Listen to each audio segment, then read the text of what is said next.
It's time! I found another bad episode.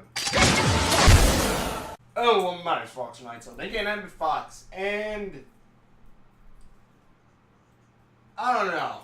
This is the Benton Reboot episode. Apparently this was part of episode 1. I guess they do it in 2 parts. This is Water Filter, where first off, I think I kind of see one of the problems with this show directly in this. And that being, Gwen is, I don't know, Gwen is kind of too nice.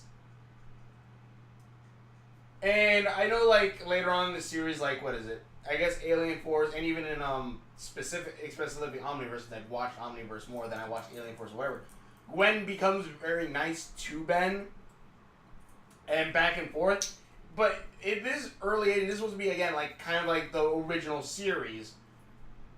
But Gwen is kind of too nice. I'm not saying that's so much a bad thing. But also, if there are any morals this show's trying to give, it's kind of weird. Basically, just a quick synopsis. They're at Niagara Falls today. They're at Niagara Falls in this episode. Ben apparently loves doing cannonballs, which honestly got me a funny laugh. Because, they said, every time they're near water, he does a cannonball. So, there's a point with the pool, he jumps in the pool. There's one with Grandpa Max in a hot spring, he jumps in the hot spring. There's just a fish in a tank. And he's just cannonball! Fish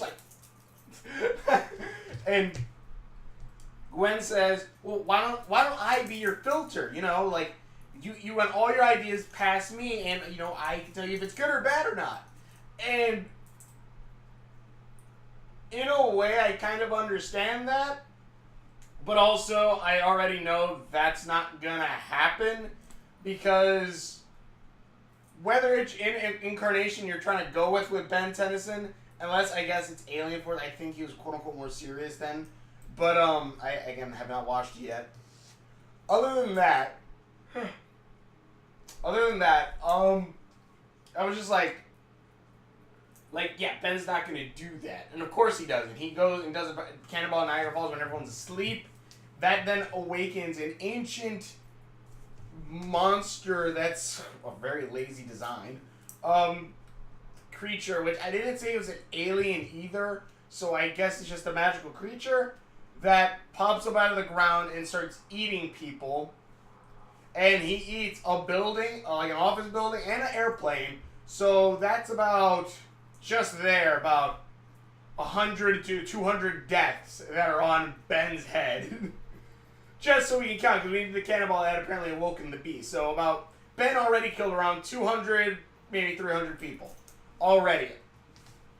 But Ben then is going through his watch, and he finds a new alien, who is, I think his name's Hydro Pump. He's like, ooh, a new alien! And Gwen goes, hold on, Ben, maybe you should go with someone more you know of and stuff. And Ben goes, shh. He does the shh. Shh. I know what I'm doing. So like that, and I'm just that's... My mind's going a little creep factor again. Gosh dang it, internet. Yeah. But he turns to Hydro Pump and starts fighting the monster, and it's kind of doing well against it until the monster then kicks the crap out of him, though. Also, at one point, the monster trying to attack a marriage, these two people that are proposing to each other. Alright, this guy proposes into a girl, and oh, I thank you, and then they get grabbed, and they're like, what is happening? He's like, why do you have to pick today? Maybe the ring wasn't such a good idea. Really? You think that's now? And then they get dropped, and we love each other again. I'm like, that's a very dysfunctional family. That's gonna be a very dysfunctional marriage.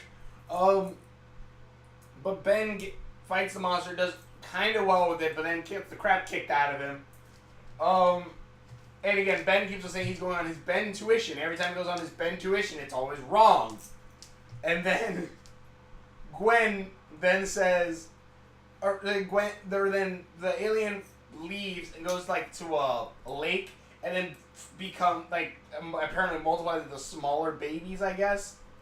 And Ben then goes, all right, my idea didn't work. So how about you, Gwen? You tell me what to do. And Gwen's like, really? Okay. Well, first thing you can do is try to character a guy you know better, like Heat Blast. Which one, I instantly thought fire and water. So, you know, heat blast is probably going to get sprayed with water. But then I also thought, well, actually, no. Heat blast has like a torrent of flame. He can create almost, I think, as much. I mean, he basically has no limit to how much fire he can make.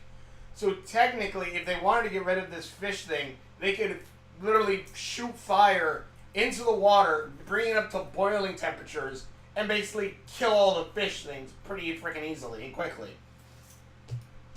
Of course, that's someone who, you know, thinks and plans a little bit with something like this. They had no such luck. They just, heat blast shot fireballs.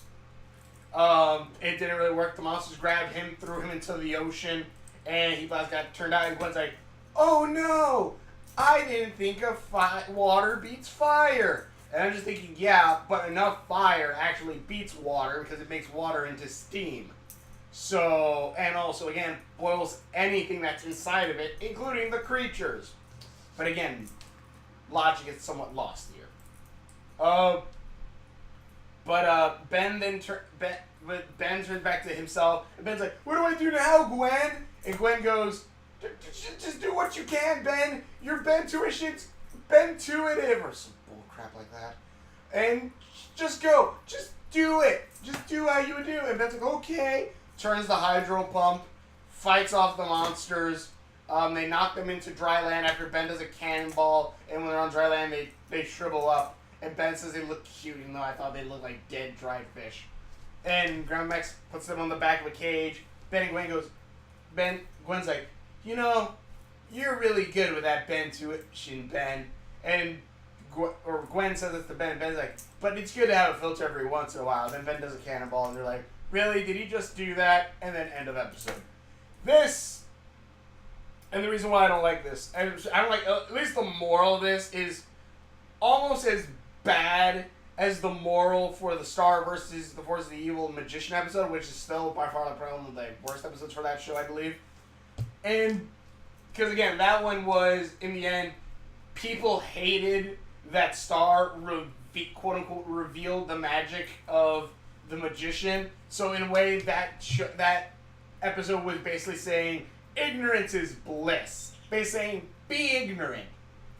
Like, be ignorant. Don't learn about this stuff. No. Be ignorant about it. Especially since, in that original one, Star was trying to help everyone and tell them, hey, he's sucking your soul energy and life force. And it could basically break your head as it did with Jeremy. But no. And in this one, it's kind of a similar thing. In a lot, you watch it and you think, okay, it's probably going to be, you know, Ben's tuition or only relying on himself is probably going to get him hurt or whatever. But no, it's when he gets help from someone else does he actually get beaten up and hurt and all that stuff. And then when he goes back to just being himself, when he goes back to him just doing it by himself, ignoring everyone else's, you know, help in that matter, that is when he wins again. Which one makes no effing sense for why it didn't work the first time. And second, it's just like, okay, you're literally telling kids now. If this is something directed at kids that's supposed to teach them a lesson, which if you're trying to teach kids a lesson with this, you basically just taught them, no, don't take any advice from anyone. Not single advice. No, because that's going to get you hurt. No. Do whatever you think is right. No matter what it is, what you think is right. Don't get a second opinion. Don't get anything. Just go with you. And you will be fine. Apparently that's the lesson. At least that's how I took it. Someone else could maybe look at this and maybe see it a little differently. But at least that's how I took it. And again, going back to how Gwen is too nice to Ben. In the original series, which also, watching this, I'm just thinking, you know what? If they would have made this Gwen 10, that would have been kind of awesome. If we would have saw Gwen with the powers and stuff. Because Gwen apparently, one, can evaluate a situation, kind of, except for this where it made it seem stupid. But even then, still, her idea for him using Heat Blast wasn't that bad of an idea. She even said, go with someone you know inside out, you know all their powers, and you know how to use them. I probably just said the same thing 3 times, but still, you know how to basically control this alien. And again, this alien could have easily have beaten this guy. Just keep burning, just keep putting fire in the water. It'll eventually heat the water up to a point to where it starts boiling, and that will kill the freaking fish things. But no. Or if not, you can go full on cartoony and freaking evaporate the entire lake. I know it's probably one of the Great Lakes, but heck, you're going with cartoony physics already enough as it is. You might as well just go all out. What else was there? But like, when we always had Ben and Gwen together in the original series, we at least had them fighting each other. They weren't just, oh, we're cousins and we love each other. No, it was at least like, you know, they fought, they nagged. They were more. It took me a while to even know that they were cousins. I thought they were more brother and sister. Which also Ben, Gwen. Also, I wonder if Gwen's actually a reference to. I wonder if Gwen is a reference to Gwen Stacy from Spider-Man. Because I know Ben's watch, the Omnitrix, is, I believe, a reference, or at least it was inspired by Dial a Hero. Because I looked up stuff about Ben 10, where that one was about a superhero who would had a watch, would mess around with it, and he would turn into, I believe, either DC or Marvel heroes. I can't remember. I think it was a DC comic, so I believe he turned into DC heroes, if I remember correctly. So that would be kind of cool, like a DC. Ben is inspired by DC, and then Gwen is kind of inspired by Marvel. But in any case, a little Ben 10 history, I guess. But yeah, like, I don't know. It's just like they're kind of just too nice to each other, which it just doesn't add much, like. You know, because if I watch this and like Ben jumps in, releases a giant alien, I would just straight up think the Gwen from the original series would go, "Good job, Ben," or it's just like you dweeb or something like that. They would, and so then you have a little bit of humor from that noise, and then Grandpa Max was always like the guy who had to split them up or whatever, and also allow them to kind of work on their own things. I guess I don't know, because again, like this show is just like Ben is always right. No matter what, like, someone had a hard-on for Ben, and they just said, like, his name's on the cover, so he's the most perfect guy ever. Even though he, like, they try to keep it where, like, to where what people liked about the original Ben 10, where he's, you know, he's a bit cocky. He's a kid who wants to be, who's just gotten the power to become a superhero, and he's using it to basically do whatever he wants, stuff like that. Okay, yeah, but here's the also thing. He at least still, when he was dumb and he needed help, he wouldn't search for it, no, but usually his others would help around him and be like, okay, you should probably help do this, or something like that. And he was reckless as all heck, yes, like this one, but still, and also another thing that I didn't like about this episode is him getting a new alien. One, it's so freaking early. Why the fudge are you doing that? Because we, unlike the original Ben 10 series, unless there's a movie that I missed, a tie-in movie. When did Ben get this watch? Did he get it like the original series in the beginning of the summer? Are we going to get, you know, something that tells us back his origin of how he got the watch itself, the Omnitrix? Which, actually, I don't even think they've called it the Omnitrix yet, so for all we know, it might have a totally different origin. Probably not. But, how did he get the Omnitrix? One, how did he get the Omnitrix? How many aliens does he know about? Has he just been using heat blasts or whatever? And also, at least in the original series, whenever Ben got a new alien, it usually was kind of always an event. I think it was, at least if I remember correctly, it was kind of like an event. Also kind of like Adventure Time with Finn's swords, like, Finn lost his demon blood sword. What sword will he get next? Find out in this episode. And of course he gets like the grass sword. And like it was at least treated kind of like an event. This is just second episode. Oh boy, new alien. And it's just like, what? I don't know. It's just dumb. And again, like the original, again, I keep bringing up the original because again, they're trying to redo the original, but more the modernish 11-minute segment cartoon style, which I'm trying to think, I think the superhero show could do something like that. a superhero show could do something like that, where they could do 11 minute segments, stuff like that.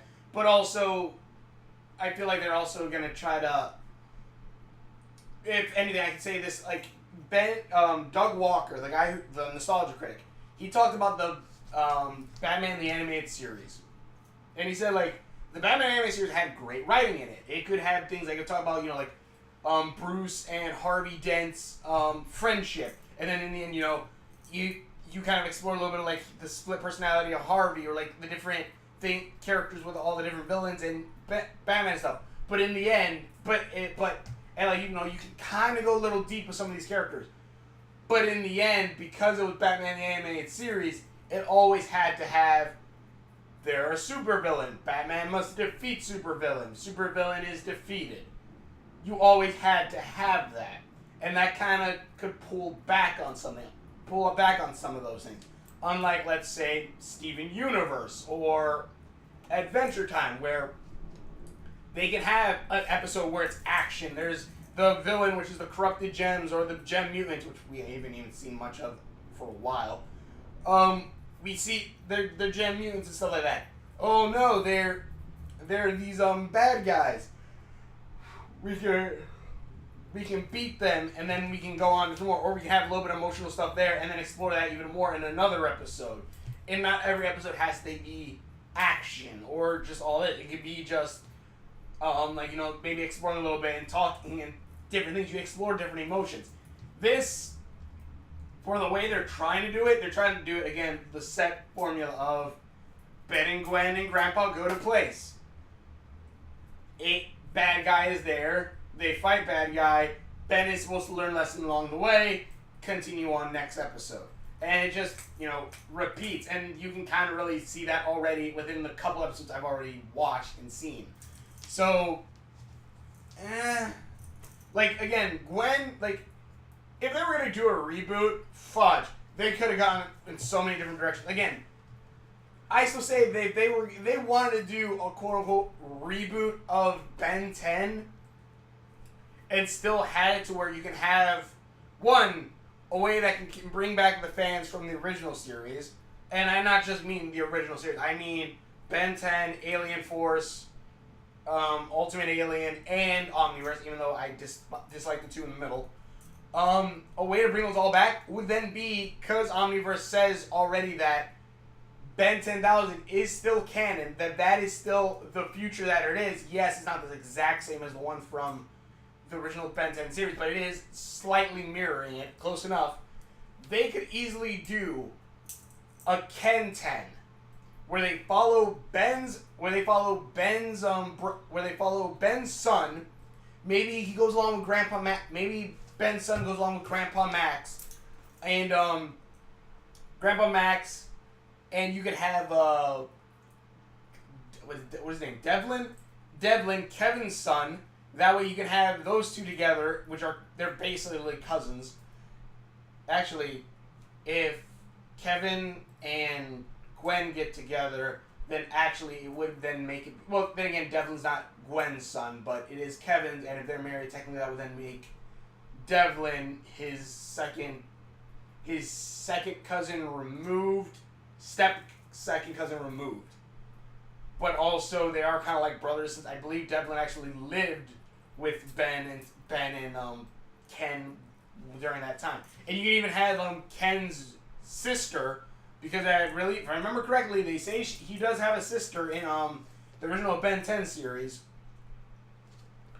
We could have all of them together, and even have maybe Zed to the dog, and we could have had a pretty awesome... They could have done the entire thing. They could have had an entire thing like the original Ben 10 series, where it was a summer vacation, but they're going all around America, or all around the world if they want to, but in this futuristic alien place.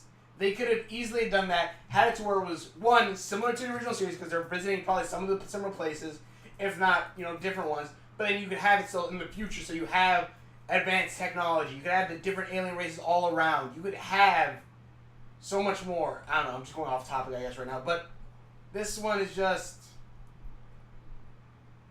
And again, they just kind of just screw up a lot of it. I don't know. Someone tell the Man of Action that they kind of screwed up. But yeah, this episode is just because again, it just feels like Ben 10. He's the ultimate one and super cool and stuff like that. And we're gonna make him do this, and Gwen's just gonna be like, "Oh Ben, Ben, like, I know you're doing okay, but maybe I could help out a little bit." But no, even then, it even makes Gwen seem like she's whining, which again, what is it, the swap meet one, where Gwen and Ben are going at it, and there's basically a rehash of the episode where they switch brains. In that one, Gwen doesn't know how to use the Omnitrix, like, "Oh no, I don't know what to do," and only then when Ben talks her through it, then does she even help be able to work or do anything. So it seems like it's like someone who grew up. It's like the writer for this is someone who grew up, which I doubt it, but someone who grew up watching the original Ben 10 series, like, "Man, Ben is awesome and Gwen sucks. I'm gonna make Gwen useless and make Ben amazing." And that just feels like what this feels. That's just what this feels like. It's dumb. It's dumbed down so much. It feels like it's being held back a little bit with certain things. I don't know. It just doesn't feel as good as something else. Like, again, something as Steven Universe, Star vs. the Force of Evil, which again still is able to have action and stuff and have 11-minute segments, but still is able to do its own thing and even explore some emotions at least. And like Adventure Time, and probably one that a lot of them kind of take inspiration from, at least in newer cartoons now, where you can have this giant expansive world, have great characters in it, and all do it within 11-minute segments. But no, and even like it's not even as good as like, let's say, Mighty Magi Swords, where you could have ridiculous amount of fun with it, just doing whatever the fudge you want, and still have some fun and awesome characters. And probably even learn some lessons along the way. This one is just, Ben is always right, Gwen is never right. The end. I don't know. Tell me what you guys think in the comments below. Thank you so much for watching. Watch over videos I've done. Links are on my face. Subscription buttons over there. I don't know what the fuck I'm going to do next. But anyway, thank you so much for watching. Hopefully there's better episodes later on. But thank you so much for watching, and we will see you later.